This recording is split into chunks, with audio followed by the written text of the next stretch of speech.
Throughout the years of Hollywood representation, black people, specifically black women, have always been relegated to roles that denigrate their blackness, especially for the development of white idolization.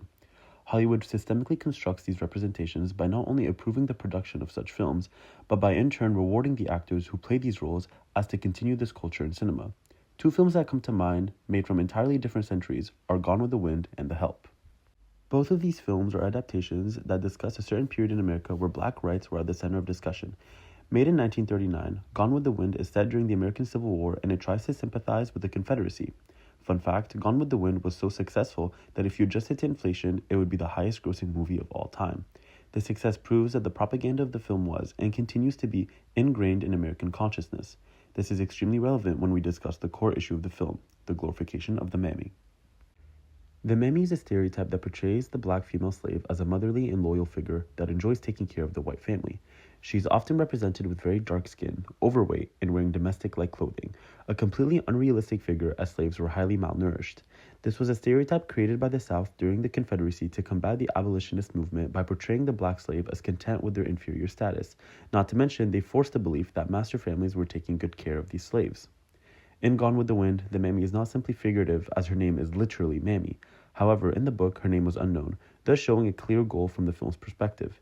Here's a clip that shows the mammy's role in the O'Hara family. I don't care. I'm too young to be a widow. Miss Scarlett? Oh, why just go around scaring people in that thing? You ain't supposed to be around people. You's in mourning. For what? I don't feel anything. Why should I have to pretend and pretend? What is it? Oh.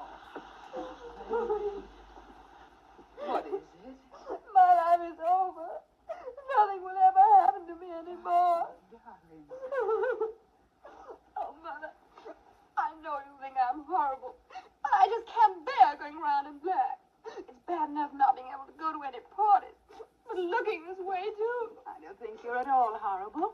It's only natural you want to look young. And be young when you are young. No. Baby. How would you like to go visiting somewhere? Savannah, perhaps? What would I do in Savannah? Well, Atlanta, then. There's lots going on there. You could stay with Melanie and her Aunt Pittipad. Melanie? Yes. Yes, I could, couldn't I? Oh, Mother, you're sweet to me. Sweeter than anybody in the world. You'd like it, really? All right, then. Now stop your crying. Smile. You can take Prissy with you. Start packing Miss Scarlett's things, Mammy. I'll go write the necessary letters. Atlanta. Savannah would be better for you. You just get in trouble in Atlanta. What trouble are you talking about? You know what trouble I was talking about. I was talking about Mr. Ashley Wilkes. He'll be coming to Atlanta when he gets his leave, and you sitting there waiting for him just like a spider. He belongs to Miss Melanie. You go pack my things like Mother said. In comparison to the mammy, O'Hara's biological mother is slender and kind, yet oblivious to her daughter's true intentions. The mammy, on the other hand, is more aggressive with Scarlett, showing a boldness that otherwise did not exist for a slave in 1860s America. Additionally, this aggressiveness pushes another stereotype common for black women within the media, the angry black woman trope. The film completely defiles the black body for the appraisal of the white one. Additionally, we see scenes of Rhett drinking with the mammy and treating her as an equal. These images curate a falsehood in the realities of slavery within the American mind, which both normalizes white supremacy and forces an internal acceptance of inferiority in the black mind. In the 2011 movie The Help, what is a strong anti-Jim Crow film on the surface is a deeply harmful depiction of black activism through its white savior narrative. Probably the most common and awarded controversial narrative in cinema, the white savior trope exists to represent the white individual as growing from the wrongs of their ancestors' past and ready to bring reparations to the marginalized character.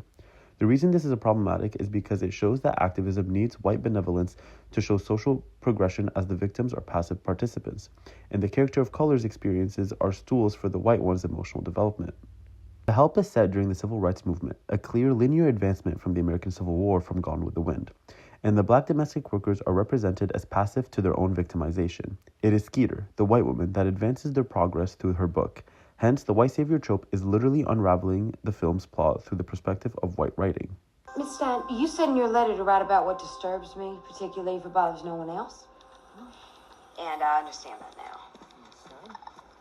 Continue. I'd like to write something from the point of view of the help. These colored women raise white children, and in 20 years, those children become the boss. We love them, and they love us, but they can't even use the toilets in our houses. Don't you find that ironic, Miss Stein? I'm listening. Margaret Mitchell glorified the mammy figure.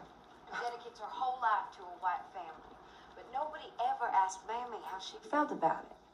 So aside to this never before heard. Yes. Because nobody ever really talks about it down here.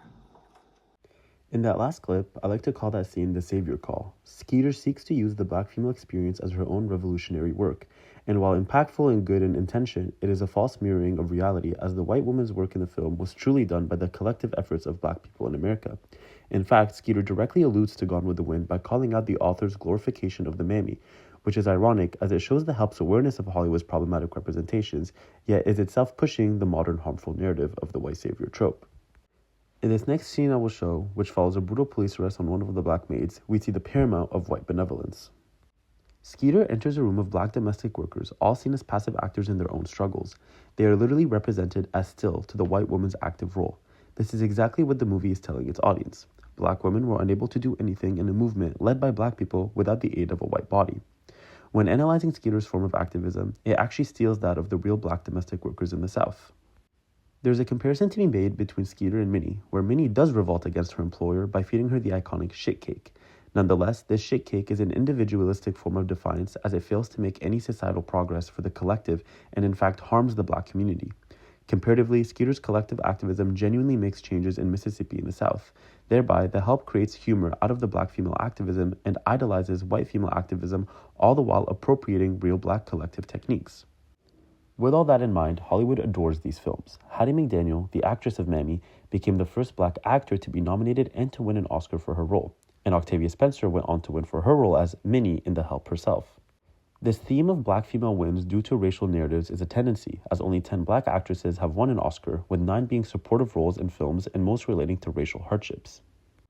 Roles for black women in Hollywood are scarce, and it is rare to none that you will see a black woman win an Oscar for a role for a sweet romance film or a whimsy musical, as these tropes have relegated them to a specific gig. In comparison, black men have more leniency with their roles, but even the ones related to race, we tend to see them as strong warriors revolting through cool action sequences as they murder their masters, while the black woman remains passive. To conclude, both Gone with the Wind and The Help provide a good cultural and historical background to see how Hollywood has and still continues to represent the black female body in harmful stereotypes.